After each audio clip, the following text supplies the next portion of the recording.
창세기 16장은 아브라함의 아내 사라에 대한 이야기예요. 오늘 말씀의 제목이 여호와께서 내 출산을 허락하지 아니하셨다. 이게 제목인데 부제가 하나 붙죠. 진짜 그럴까라는 겁니다. 오늘 이 말씀에 대한 것을 같이 살펴보고자 합니다. 1절 말씀 같이 읽어보겠습니다. 아브라함의 아내 사레는 출산하지 못하였고 그에게 한 여종이 있으니 애굽 사람이요 이름은 하갈이라. 창세기 15장을 우리가 지난주에 배웠고요. 이제 16장으로 넘어왔는데 세월이 흘러간 상태입니다. 아브람과 사레는 여전히 아이가 없었어요. 그런데 아브라함의 부부에게 애굽 사람 하갈이라는 여종이 있었습니다. 하갈이 애굽 사람이라는 이 말에 우리가 생각할 게 있습니다. 가나안 땅에 극심한 가뭄이 있었을 때 아브라함은 그 가뭄을 도망쳐서 애굽으로 내려갔었어요. 애굽에서 아브라함은 아내를 누이라고 속여서 아내를 빼앗기고 사레는 바로의 후궁으로 가게 되었습니다. 그리고 창세기 12장 16절 말씀에 이렇게 되어 있어요. 이에 바로가 그로 말미암아 아브람을 후대함으로 아브람이 양과 소와 노비와 암수 나귀와 낙타를 얻었더라. 사레를 후궁으로 맞이하면서 아브람에게 예물과 가축과 노비를 선물로 보냈어요. 선물로 받은 노비 중에 애굽의 여종 하갈이 있었던 거고 가나안 땅으로 돌아올 때 같이 따라왔다라는 거예요. 하갈은 애굽 사람인 겁니다. 16장 2절 말씀 읽어보겠습니다. 사레가 아브람에게 이르되 여호와께서 내 출산을 허락하지 아니하셨으니 원하건대 내 여종에게 들어가라. 내가 혹 그로 말미암아 자녀를 얻을까 하노라 하매 아브람이 사레의 말을 들으니라. 아내가 남편에게 말하죠. 여호와께서 내 출산을 허락하지 아니하셨으니. 하나님이 허락하지 않으셨다라는 거예요. 그런데 사레의 말이 조금 이상한 겁니다. 사레가 출산을 하지 못하는 것이 순전히 하나님 때문이라고 하나님을 탓하고 있는 그런 모습인 거예요. 원래는요, 이제 내가 나이가 들어서 출산하지 못하는데 이렇게 말하는 게 맞습니다. 그런데 하나님의 아이를 낳지 못하도록 막았다라는 그런 분위기로 이야기하고 있어요. 믿음이 없는 사레의 모습이에요. 사레는 하나님이 허락하지 않았다고 하나님 탓을 합니다. 하나님은 허락하지 않았다 이렇게 말씀한 적이 없는데 사레는 자기 마음대로 하나님의 뜻을 정해버렸어요. 그래서 자기는 여자로서 끝났다고 아기 낳는 것을 포기합니다. 순전히 사레의 생각인 거죠. 사레가 지금 아이가 없지만 하나님의 약속을 믿고 기다려야 되는 거예요. 하나님이 주신다고 약속했으니까 믿음을 가지고 기다릴 수밖에 없는 거예요. 그런데 하나님이 사레에게 자녀를 허락하지 않으셨다고 성급하게 결정하고 인간적인 방법을 선택해요. 사레는 여종 하갈을 남편에게 보내면서 아이를 낳고자 합니다. 당시에는 노예가 자녀를 낳으면요, 자녀도 주인의 소유가 되는 겁니다. 사레는 자녀가 없지만 이 여종을 통해서 자녀를 낳으면 사레의 자녀가 되는 거예요. 그래서 아브람에게 그렇게 하자고 제안을 합니다. 사레는요, 하나님의 말씀을 믿지 못해서 이런 일들을 계획한 게 아니에요. 사레는 아브람의 아내입니다. 하란에서 남편을 따라 가나안에 온 것도 하나님의 약속을 믿었기 때문이에요. 하나님이 아브람을 통해서 큰 민족을 이룰 것이다. 자녀가 땅의 들끓처럼 많아질 거다. 아브람의 몸에서 태어난 자가 너의 상속자가 될 거다. 후손들이 하늘의 별처럼 많아질 거다. 사레도 하나님의 약속을 믿었어요. 그런데 하나님이 출산을 허락하지 않으셨다고 인간적인 마음으로 결론을 내립니다. 사례는 생각해요. 이제 남편을 통해서 자녀가 태어날 수 있는 방법은 여정을 통해서 아이를 가지는 거다. 사례는 그것도 하나님의 뜻이라고 생각한 거예요. 남편을 통해서 아이를 낳으면 그 아이도 아브라함의 자녀라고 생각한 거죠. 사례는 하나님의 말씀을요, 자기 식으로 믿은 겁니다. 하나님의 말씀을 대하는 아브라함과 이 사라의 중요한 차이가 있어요. 아브라함은요, 양자를 입양해서 하나님의 뜻을 이루어 보겠다고 하나님께 물었거든요. 그런데 사례는요, 하나님에게 물어보질 않아요. 자기 식대로 결정합니다. 여종이 남편의 아이를 낳아도 하나님의 뜻을 이루는 것이다. 사례는 이렇게 생각한 거예요. 문제는 아브라함이죠. 아내의 결정에 반대하지 않습니다. 아브라함도 아니라고 할 이유가 없는 거예요. 아내의 말을 듣는 것이 나쁜 것은 아니지만 엘리에셀을 상속자로 삼아도 되느냐 하나님에게 물어보았던 것처럼 아브라함은요, 먼저 하나님에게 기도해야 했던 거예요. 앞장에서 아브라함은요, 하나님에게 의롭다라고 칭찬을 받았어요. 의롭다라고 하나님께서 여기셨는데 여전히 아브라함이 실수를 하고 있는 거예요. 믿음이 부족한 거죠. 지금 믿음이 자라나는 가정에 있는 겁니다. 그런 가정에서 실패하고 실수하면서 믿음이 완성되어 가는 거예요. 아브라함은 하갈을 통해서 아기가 태어나도 하나님의 자녀라고 받아들였던 겁니다. 그래서 아내의 결정에 따라요. 이 아브라함과 사라의 문제점이 뭐냐? 둘 다 자기 나름대로 하나님을 믿고 있는 거예요. 하나님을 믿었기 때문에 이런 가정을 거치고 있는 거거든요. 그러니까 이 아브라함과 사라의 관심은요, 이 뭐로 가도 서울만 가면 되는 거다. 이렇게 생각하는 거죠. 하나님의 뜻을 깊이 생각하지 않았어요. 하나님의 뜻은 너의 몸에서 태어날 자녀를 통해서 큰 민족을 이루어 줄게. 이게 하나님의 뜻이거든요. 그런데 이 너의 몸이라는 것은 아브라함의 몸만 말하는 게 아닙니다. 하나님이 주신 약속은 아브라함도 사례도 모두에게 해당이 된다라는 거예요. 그래서 애굽 왕이 사례를 후궁으로 삼았을 때도 하나님은 이 사례를 보호하셨거든요. 지나온 세월 속에서 하나님이 역사하셨던 그 모습들을 생각한다면 하나님의 뜻이 무엇인지 분명히 알 수 있었던 거예요.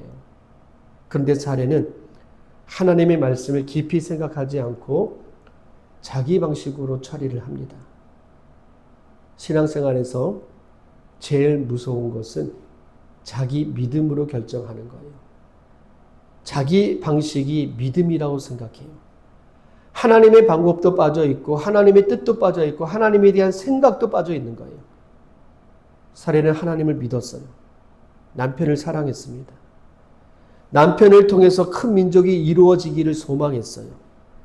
그런데 하나님의 방법은 빠져 있고 인간적인 방법을 가지고 결정을 하는 거예요. 이것이 인류의 역사에서 엄청난 슬픔을 가져오게 된 겁니다. 사례의 모습을 보면서 여자의 역할이 중요하다는 것을 알려주고 있는 겁니다. 하나님이 남자를 돕는 배필로 여자를 지으셨어요. 이 남자 혼자서는 완전하지 않기 때문에 그래요. 아내의 도움 없이는 남자의 인생은요, 완성될 수가 없는 거예요. 이 남자의 인생이 완성되지 않으면 남편과 한 몸을 이루고 있는 여자의 인생도 완전하지 못합니다. 그래서 아내가 남편을 바르게 돕는 것이 중요한 가정의 사역인 거예요. 아내를 통해서 남편이 바르게 세워지고 가정이 아름답게 만들어지는 겁니다. 그 중요한 역할을 하나님은 아내에게 맡기신 거예요. 인류의 첫 번째 부부가 아담과 하와입니다. 하와가요, 남편을 잘못 도와줬어요. 먹으면 안 되는 이 열매를 자기가 먼저 먹고 남편에게도 주었던 거예요. 남편이 이것 때문에 낙원에서 쫓겨날 때 여자는 낙원에 머물러 있는 게 아닙니다. 같이 쫓겨났어요. 둘이 한 몸이기 때문에 그렇습니다. 하나님이 여자를 만드실 때 남편을 돕는 배필로 만드셨기 때문에 아내의 말을 듣지 않는 남편도요, 결국에는 아내의 영향을 받을 수밖에 없다라는 거예요. 어느 가정이나 남편과 아내의 관계가 많이 비슷해요. 이 가수 션이 결혼에 대해서 이야기합니다. 아내의 말이 정답이다. 아내의 말을 잘 들어야 된다. 가수 션이 살면서 내린 삶의 지혜이지만 이것이 하나님이 창조하신 결혼의 법칙이기도 합니다. 아내가 그렇게 중요한데 이 사례는요, 하나님의 말씀을 잘못 판단해서 남편을 잘못 도와주고 있는 거예요. 아브람도 아내의 도움을 받는 남자거든요. 잘못 결정이었지만 당연하게 받아들였던 겁니다. 잠언 14장 1절 말씀에 이런 말씀이 있습니다. 지혜로운 여인은 자기 집을 세우되 미련한 여인은 자기 손으로 그것을 허느니라. 지혜로운 여자가 자기 집을 세우는 것이고요. 미련한 여자가 자기 손으로 그 가정을 허문다라는 거예요. 이 말씀을 기록한 사람은요, 이스라엘 왕 솔로몬입니다. 솔로몬이 막강한 권력을 가지고 또 군대를 가지고 그 가정을 흥하게 하고 망하게 한다. 이렇게 말하지 않잖아요. 한 집안의 흥망성쇠가 여자에게 달려 있다라는 거예요. 아내가 남편에게 그리고 자녀에게 무엇을 주느냐에 따라서 그 가정이 바르게 세워질 수 있는 것이고 무너질 수 있다라는 거예요. 아내의 역할이 중요한 겁니다. 그 중요한 아내의 역할에서 사례는 실패했던 겁니다. 오늘 말씀이에요. 16장 3절 말씀 읽어보겠습니다. 아브라함의 아내 사레가 그 여종 애굽 아가를 데려다가 그 남편 아브라함에게 첩으로 준 때는 아브라함이 가나안 땅에 거주한 지 10년 후였더라. 사례는 행동으로 옮깁니다. 여종 하갈을 남편에게 주었어요. 그런데 하갈이 노예였는데 이제부터는 사례와 똑같은 부인의 위치에 올라서게 된 거예요. 그때가 성경은요, 가나안 땅에 거주한 지 10년 후였더라. 이렇게 소개하고 있습니다. 10년이라는 거예요. 유대인들에게 이 10이라는 것은요, 완전한 숫자입니다. 10년을 기다렸다라는 것은 충분히 기다렸다라는 거예요. 우리의 기준으로는 1년, 2년 기다려도 이거 오래 기다리는 거거든요. 10년을 기다렸으면 많이 기다린 거죠. 그러니까 인간적으로 할 만큼 다 했다라는 거예요. 그래서 사례는 이 정도면 충분하다. 10년을 기다렸으면 됐다라는 거예요. 그런데 하나님은 이 아브라함과 사라에게 주신 이삭은요, 15년이 지나서 주셨어요. 그러니까 사례는 더 기다려야 했던 거예요. 이것이 신앙생활에서 우리에게 있는 어려움인 겁니다. 도무지 하나님의 시간을 알 수가 없어요. 우리의 시간으로는 충분하다고 생각하지만 하나님의 시간은 다르다라는 거예요. 우리의 시간과 하나님의 시간이 있는데 그 간격을 메꾸는 것이 믿음인 겁니다. 믿음이 있어야 우리의 시간을 넘어서서 하나님의 시간까지 기다릴 수 있는 겁니다. 하나님에 대한 이 믿음을 왜곡하지 말고 하나님의 그 뜻이, 하나님의 그 시간이 내 눈에 보일 때까지 기다려야 되는 거예요. 이것을 잘하는 것이 믿음의 사람인 거예요. 요셉이 억울하게 감옥에 갇혔을 때 같이 갇혀있던 2명의 장관이 있었습니다. 근데 그 2명의 장관이 이상한 꿈을 꾸었습니다. 근심하는 2명의 장관에게 요셉이 꿈을 해석해 주었어요. 술을 맡은 간호는 왕이 다시 찾을 것이고 떡을 맡은 간호는 죽게 될 것이라는 해석이었어요. 요셉이 해석한 대로 떡을 맡은 간호는 죽었고요. 술을 맡은 간호는 다시 왕에게로 돌아갔어요. 요셉은요, 술 맡은 간호를 통해서 자기의 억울함을 풀어주고 금방이라도 감옥에서 나갈 것이다. 이런 기대가 있었을 겁니다. 감옥에서 지금 진행되는 이 일들이 하나님의 역사라는 그 확신이 들었을 겁니다. 그런데 요셉이 감옥에서 나와서 애굽 왕에 설 때까지 그 기간은요, 2년이라는 세월을 더 보내야 했었어요. 요셉은 그 2년의 세월이 고통스럽고 괴로웠지만 하나님의 뜻이 이룰 때까지 믿음으로 잘 기다렸던 겁니다. 하나님의 시간을 기다릴 때는요, 믿음이 있어야 돼요. 내 방법이 들어가면 실패합니다. 하나님의 때를 믿음으로 생각하지 않으면 우리는 본질을 잃어버려요.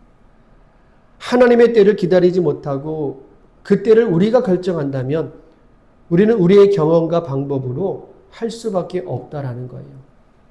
그래서 이 사례는 10년의 세월을 기다렸지만 더 기다리는 믿음이 없어지고 인간적인 방법을 찾게 된 겁니다. 믿음의 시간을 기다리는 것이 이렇게 어려운 거예요.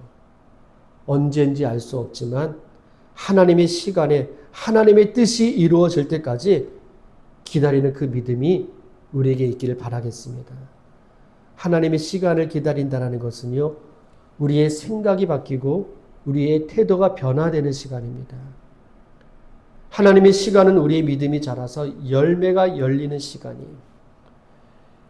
열매를 거두기 위해서 농부는요, 나무를 잘 가꿔야 되는 거예요. 병충해를 없애기 위해서 약도 쳐야 되고요. 열매가 자랄 수 있도록 가지도 쳐야 되고, 병 들어있는 열매가 있으면 그 가지를 열매를 따줘야지만 다른 열매가 풍성하게 자랄 수 있는 거예요.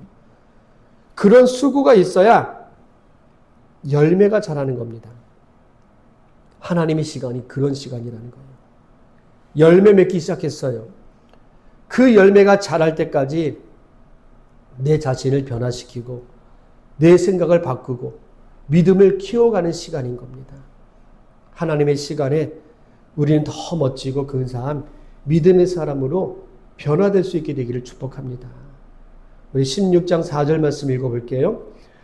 아브라함이 하갈과 동침하였더니 하갈이 인심하매 그가 자기의 인심함을 알고 그의 여주인을 멸시한지라. 사레가 계획한 대로 하갈이 아이를 가졌어요. 사레는 10년을 기다려도 안 됐는데 하갈은 쉽게 아이를 가진 거예요. 하갈이 너무나 쉽게 아이를 가지니까 이 사레의 선택이 옳았다라고 말할 수 있을 겁니다. 아브라함과 이 사레는요, 하나님이 이스마엘을 주셨다 이렇게 생각할 수 있을 거예요. 그런데 하나님이 약속하신 자녀가 아니에요. 하나님이 천지를 창조하시면서요, 인간에게 주신 복이 있습니다. 생육하고 번성하고 땅에 충만하라, 이 복을 주셨거든요. 하갈은 그 복을 받은 거예요. 생육하고 번성해서 땅에 충만한 이 복을 받아가지고 이스마엘을 낳게 된 거거든요. 그런데 아브라함은 큰 실수를 한 겁니다. 하나님도 되돌릴 수 없는 아브라함의 실수예요. 태어난 아기는 취소할 수가 없습니다. 아브라함이 애굽으로 내려가서 아내를 애굽 왕에게 빼앗겼을 때는 하나님이 다시 그 아내를 찾아주셨어요. 그때는 아브라함이 실수해도요, 하나님이 바꿔줄 수 있는 기회가 있었어요. 그런데 이번만큼은 그렇게 할 수가 없었다라는 거예요. 이 아브라함과 사레의 실수가 금방 열매로 나타났습니다. 하갈을 보니까 인간이 참으로 간사합니다. 상황이 변하니까 하갈도 변해버렸어요. 어제까지는 이 사레가 하늘만큼 높은 여주인이었었습니다. 그런데 여주인의 남편을 통해서 아이를 가지게 되니까 이 사레가 우습게 보이는 거예요. 멸시했다라는 이 말은 낮추어 보았다라는 겁니다. 종으로 살다가 아브라함의 부인이 되었어요. 아이를 가졌어요. 아이가 없는 이 사례를 멸시한다라는 거, 하갈이 교만해진 것이고요, 인간의 당연한 모습이라는 겁니다. 16장 5절 말씀 읽어볼게요. 사레가 아브라함에게 이르되 내가 받는 모욕은 당신이 받아야 옳도다. 내가 나의 여종을 당신의 품에 두었거늘 그가 자기의 인심함을 알고 나를 멸시하니 하나님과 나 사이에 여호와께서 판단하시기를 원하노라. 사레가 남편에게 하갈을 붙여주었을 때는 자기 나름대로 믿음이 있었기 때문에 한 거거든요. 하나님이 출산을 허락하지 않으니까 하나님의 뜻을 자기식으로 믿고 하갈을 남편에게 보냈던 겁니다. 그런데 이것도 하나님의 뜻이라고 사례가 믿었다면 하갈이 아이를 가지고 자기를 멸시하고 속상하게 해도 사례는 참아야 되는 겁니다. 지금까지 하나님의 뜻이라고 믿고 행한 것이기 때문에 그래요. 그런데 하나님의 뜻이라고 시작했는데 하갈이 자기를 멸시하니까 이 사례는요, 참을 수가 없었던 겁니다. 남편을 원망해요. 책임을 남편에게 돌립니다. 화를 내면서 하나님의 이름까지 거론해요. 여러분, 우리가 믿음으로 행하는 일은 어떤 상황에서든 믿음으로 연결이 되어 있어요. 믿음의 열매는요, 반드시 맺습니다. 그런데 믿음으로 하지만 인간적인 방법으로 하면 절대로 이게 믿음으로 연결되지 않아요. 믿음과 상관없이 일이 진행이 되는 겁니다. 사례같이 인간적인 방법으로 하면 계속해서 인간적인 문제들이 꼬리를 물게 되어 있는 거예요. 사례는 인간적인 방법으로 하갈을 남편에게 붙여주었습니다. 하갈이 인심하고 자기를 대하는 것이 달라지니까 이 사례는 기분이 나빠서 남편을 원망해요. 하갈이 나를 업신여긴 것은 남편 때문이라고 책임을 넘깁니다. 그리고 하나님의 이름까지 들먹여요. 이렇게 믿음과 인간적인 방법을 구별하지 못하면 우리는 믿음으로 하는 이 일들이 인간적인 문제로 번질 수밖에 없다라는 겁니다. 여러분, 정말로 믿음이 필요한 시대입니다. 내 방식이 믿음이라고 결론 내리지 마시고요. 하나님의 뜻이 우리 눈에 보일 때까지 기다렸으면 해요. 기다리면 하나님의 때가 옵니다. 그때까지 오래 참아야 되는 거예요. 기다리지 못하는 사라는 하갈을 통해서 이스마엘을 낳고 그 이스마엘의 후손이 사라가 낳은 이삭의 후손들이 지금도 이 중동에서 대립하고 문제를 일으키고 있어요. 여러분, 기다리지 못하면 이스마엘입니다. 기다리면 이삭이에요. 우리가 믿음으로 기다리면서 하나님의 방법으로, 하나님의 뜻으로 이 이삭의 은혜를 우리 모두가 다 이루시기를 주님의 이름으로 축복합니다. 우리 같이 기도하겠습니다. 우리는 하나님의 시간을 기다리고 있습니다. 마냥 기다리는 것이 아니라 내 믿음을 만들어가는 시간입니다. 내 자신을 변화시키고 성급한 생각들을 내려놓는 시간입니다. 그런 기다림 속에서 하나님의 뜻인 이 이삭의 복을 받게 되기를 우리 같이 기도하겠습니다. 기도합니다.